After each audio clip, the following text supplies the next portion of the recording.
Hey, I'm Carl from Camco.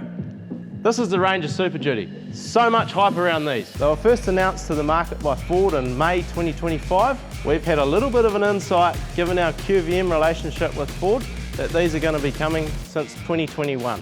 Over the last 5 years, we've designed our product from the ground up to suit the concept of a 4 to 5 tonne GVM vehicle with a 2 tonne payload. This means that the vehicle sits within the heavy truck requirement in New Zealand for a certificate of fitness and an independent LT400 certification. In New Zealand, under the light vehicle code, there's no engineering requirements. The manufacturer of the accessories is simply responsible to make sure that they are fit for purpose and the goods are free to go on the market.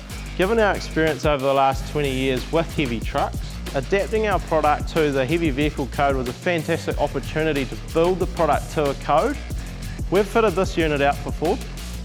It'll be heading around dealerships around the country. So if you're keen to have a look at it for yourself, get in touch with your dealership and find out when it's going to be there. Cheers.